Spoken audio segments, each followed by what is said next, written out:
waxaanu leenahay ninka meesha jooga ee kudayga wada ee kororsiimada doonaya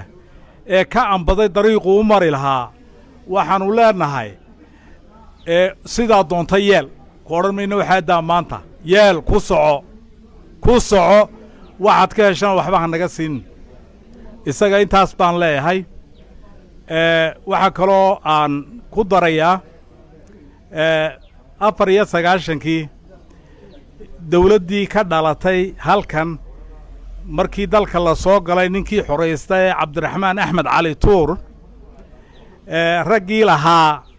dawlad tuurli noo talin mayso dagaal sokeeyana waa lagama maarmaan haddaad istidhaahdo sidii baa kuu suuro geli oo kabahaad kala bixi cabdiraxmaan cirrana oo dabeetana ururadaad ku furasaayoo isaguna wuu ku daawan doonaayo dulqaadku waa doqoniimo hadday kuu suuro gelayso kadaa ku odhan mayno ku socaan ku leeyahay waxaa kaloon kuu sheegayaa oo runtii idiin sheegayaa cabdiraxmaan axmed cali tuur eroboodkii magaciisa lagu qori lahaa waad og tahay waxaad ku qorteen oo annaguna daawanaynaenu ku sayaxanno waxaanu ku leenahay way xasuusan yihiin raggii cabdiraxmaan tuur wixii ku sameeyeyna waannu ognahay lama xoqo arrimaha gaar nabarrada qaar lama xoqo waxaanu leenahay hana xasuusinina oo dhibaatada dalka ha laga daayo laakiin kadaa ku odhan maayo ku soco waxay aad ka heshana waxba ha naga siinin intaa markaan dhaafo waxaan aad iyo aad u hambalyaynayaa beelweyntii samaroon ee ka hadlasay boorame ee u hadlasay sida qiimaha leh ee laxajeclada leh ayagana aad iyo aad baan u hambalyaynayaa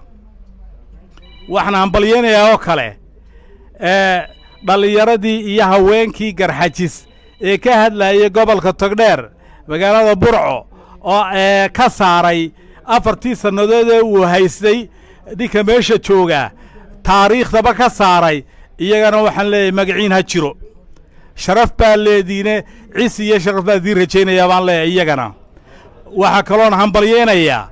qoladii ceerigaaba ka hadlasay ee garxajis ee u hadlasay magicii garxajis ee noolaa ku hadlasay ayagana waxaan leeyahay hambalyo waannu la qabnaa waxa ay ku hadleen waannu la qabnaa shirkan jaraa'ideennu qabanayno odayaashu waxay ku hadleenna waannu la qabnaa dhammaantooda waannu isku raacsannahay tigidhkaas wuu noo go'an yahay kolba sidaad jeclaata adigu waannu kula wadannaa noocaa doonta qaado waxba cidna ha ka siinin ayaannu ku leennahay waxaa kaloonu sheegayaa beelweynta garxajis nimanka daaha dabadiisa ku jira ee garxajis ee la urura noofur ee boqol jirrada ah ee wada asaasaqay dhibaatadaa u geysateen garxajis baa weli uu la xoqonayaa maantana inaad tu kale ugu dartaan wallaahi baannu idinka yeelayn garxajis oo bilaahi idinka yeelayn ee tashadaoo sidaa isku qarin lahaydee falowgeed qabta wallaahi baan laydinka xishoonahayn oo dib laydinka xishoonayn wax allaala wax ka jiraana ma jiro urur la furayaana ma jiro urur lagu furayaana ma jirto xaggeed keenaysaa yaad u tegaysaa waa kuma ninka la imanaya ee garxajis dhex keenaya waxaanu raalli ka ahayn waar garxajis waa kaa hadlaya rabitaankiisana waa kaa ku hadlaya hadalkaasina laaxin laga jari maayo dhallinyarada iyo waayeelka iyo qurbajoogga iyo haweenka dhammaantood waxaan leeyahay ilaashada waa laydinku soo duulay sharafkiinna iyo cirdigiinna lagu soo duulay sidaa u ilaashan lahaydeen ee u difaacan lahaydeen falowgeed qabta